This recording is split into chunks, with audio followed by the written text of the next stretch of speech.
환상의 포지션. 이 정도면 끝났나요? 지금 김민영 선수의 컨디션이라면 99.6% 끝날 것 같습니다.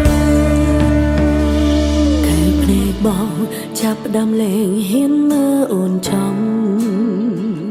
កុំបង្ខំមានរឿងអ្វីនេះយាយត្រង់មកបងចាប់ផ្ដើមប្រែស្ងប់ស្ងាត់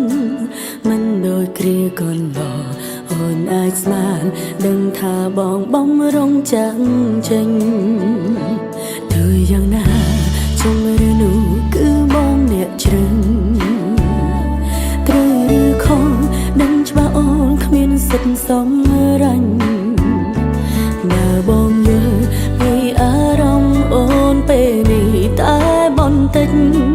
បងប្រកាន់ជាដឹងអូនឈឺចាប់កម្រិតណា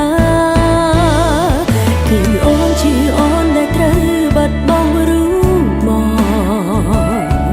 នឹងអនុសាកន្លងក្បែរបានត្រឹមនេះចូលក្នុងសូបណ្ដបងសន្យា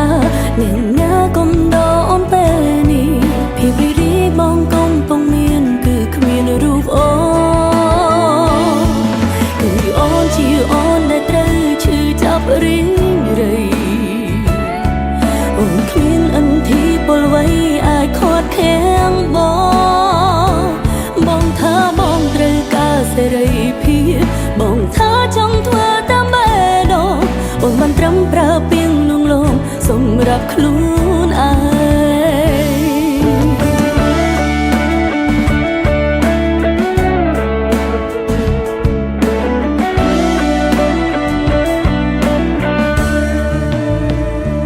ទើបយ៉ាងណា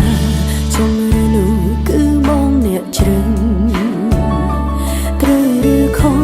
ដឹងច្បាស់អូនគ្មានសិទ្ធិសម្រេច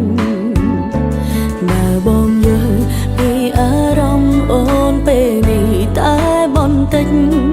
បងប្រកាន់ជាដឹងអូនឈឺចាប់កម្រិតណាគឺអូនជាអូនដែលត្រូវបាត់បង់รู้មកនឹងអនុសាកន្លងក្បែរបានត្រឹមនេះចូលក្នុងសូរបណ្ដៃបងសន្យាអ្នកណាកុំដោអូនពេលនេះភាពរីបងកំពុងមានគឺគ្មានរូបអូនគឺអូនជាអូនដែលត្រូវឈឺចាប់រីងរៃអូនគ្មានអន្ទីពលវ័យអាចខាត់ខាំងបងថាបងត្រូវការសេរីភាពបងថា